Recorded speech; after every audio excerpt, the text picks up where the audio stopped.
Chers camarades, si j'arbore aujourd'hui, lors de cette initiative, le t-shirt des Continental Nutrition, cela n'a pas qu'une symbolique. Les Contis sont en lutte depuis le 27 septembre 2011. Et depuis 300 jours, ils surveillent jour et nuit leur outil de travail, afin que ce site puisse très rapidement redémarrer avec les personnels en lutte. Les Contis, c'est le symbole de la résistance face aux politiques d'austérité que veulent nous imposer les libéraux, qu'ils soient ultra ou sociaux. Le préfet, le ministre du redressement productif doivent agir pour que la direction de Continental Nutrition cède l'usine aux potentiels repreneurs à un prix raisonnable et accessible. Una mattina mi son svegliato, oh bella ciao, ciao, ciao, ciao. Una mattina mi son svegliato e ho trovato l'invaso. Oh partigiano, portami via, oh bella ciao, ciao, ciao, ciao. Depuis 2008, l'Union européenne fait face à une crise économique sans précédent. Ainsi, l'Espagne et l'Irlande subissent aujourd'hui des attaques des marchés financiers alors que ces pays ont toujours respecté les critères de Maastricht. La montée des déficits publics est une conséquence de la chute des recettes fiscales due en partie aux cadeaux fiscaux faits aux plus aisés, de l'aide publique apportée aux banques commerciales et du recours aux marchés financiers pour retenir cette dette à des taux d'intérêt élevés. La crise s'explique également par l'absence totale de régulation du crédit et des flux de capitaux aux dépens de l'emploi, des services publics et des activités productives. On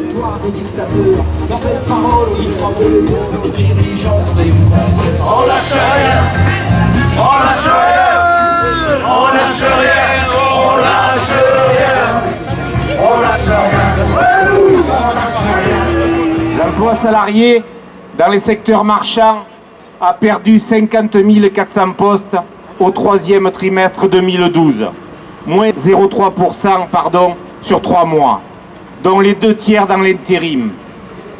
Selon les estimations de l'INSEE, sur un an, 63 800 postes ont disparu en France comme au trimestre précédent.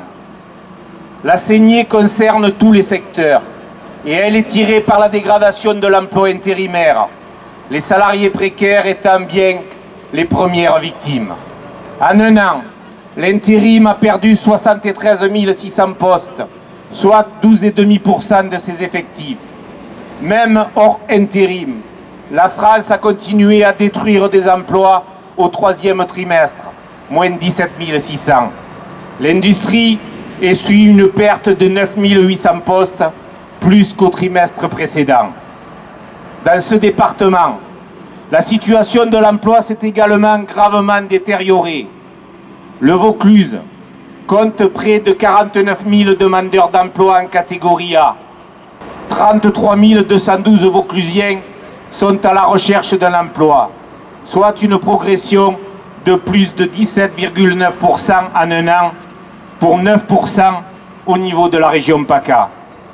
Si aucune tranche d'âge n'échappe à la crise, les plus de 50 ans et les moins de 25 ans sont les plus touchés. Plus de 18% pour les plus de 50 ans, plus 5% pour les moins de 25 ans. Partout, sur la base que prônent les ultras ou sociaux-libéraux, les patrons pratiquent la saignée.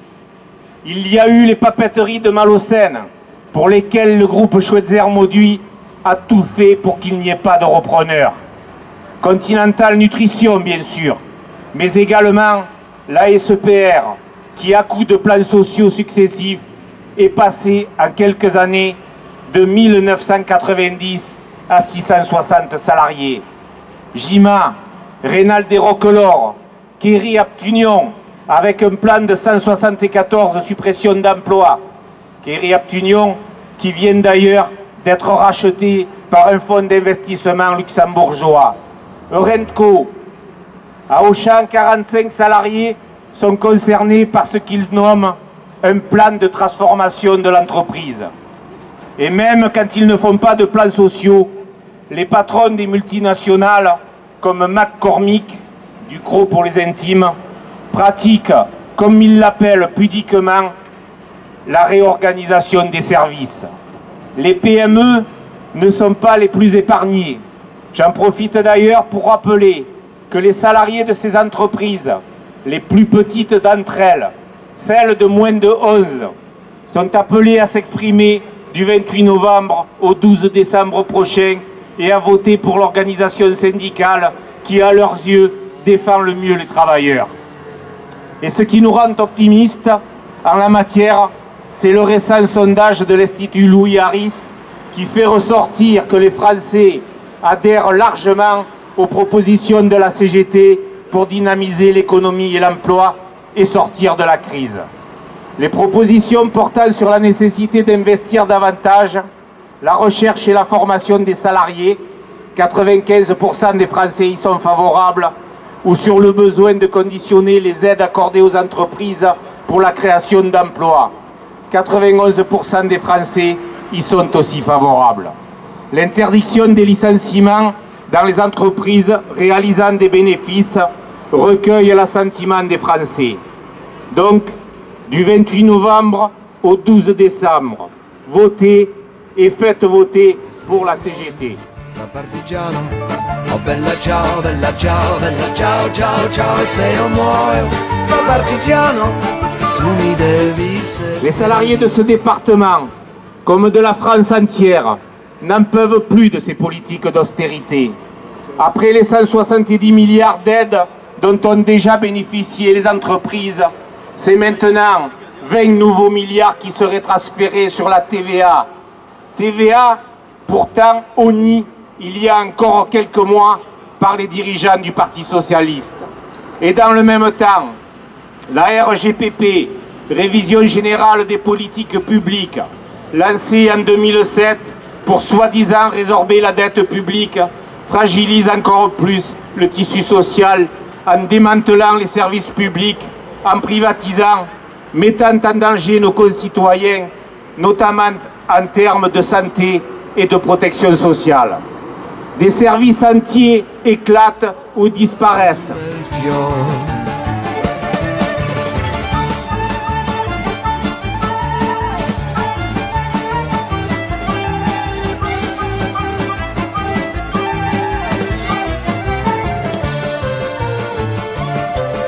Il y a aussi les réformes dans les différentes fonctions publiques qui ne visent qu'à livrer au secteur marchand les activités les plus rentables, à supprimer de l'emploi pour accentuer la précarité et détruire tout ce qui a été mis en place par le Conseil national de la résistance en 1945.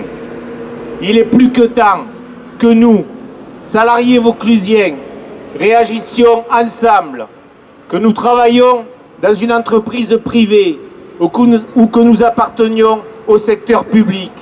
Il est maintenant vital que nous nous réapproprions nos services publics afin de pouvoir mettre en œuvre une politique industrielle répondant réellement aux besoins de la population de ce département et de tout le pays. Aujourd'hui, nous sommes venus dire devant la préfecture de Vaucluse, aux nouveaux responsables de la politique menée dans ce pays, entendez cette aspiration à rétablir la justice sociale. Écoutez la rancœur de ceux qui produisent les richesses de ce département, de ce pays, qui ont été brocardés et parfois humiliés ces dernières années. Ayez de la force de caractère et de l'ambition pour que les choses changent réellement dans les entreprises et dans le pays. Sinon, entre votre politique des petits pas, des demi-mesures, des atermoiements et des renoncements, et le spectacle pathétique, pitoyable, proposé par les dirigeants de l'UMP, vous allez conduire ce pays et sa population vers de très noirs lendemains. Et ça, nous n'en voulons à aucun prix. E questo è il fiore che il partigiano. Oh bella ciao, bella ciao, bella ciao, ciao, ciao. E questo è il fiore che il partigiano. Morto per la libertà. Nous le disons aussi avec force aux autres organisations syndicales. Je ne parle pas ici de la FSU ou de Solidaire, mais de celles qui ont le stylo agile, celles qui s'interrogent beaucoup avant de décider d'une action à nos côtés, ou pire, qui dans notre dos s'allient pour récupérer des postes dans les conseils d'administration ou autres, au mépris de la plus élémentaire démocratie. Celles qui pensent que parce que l'accord sur la représentativité syndicale peut les faire disparaître, elles peuvent tout se permettre. Il faut en finir avec tout cela, et nous le disons avec force aux Vauclusiens qui n'ont pas encore fait le choix de la lutte. Demain, il sera trop tard. Le jeune étudiant espagnol qui manifestait avec nous le 14 novembre l'a très bien dit sur l'esplanade Saint-Bénézé. Je le cite: « Nous avons attendu 3 ans avant de réagir et maintenant il est presque trop tard. Alors pour que demain nous ne soyons pas dans la situation des Grecs, des Espagnols et des Portugais, c'est maintenant qu'il faut réagir. »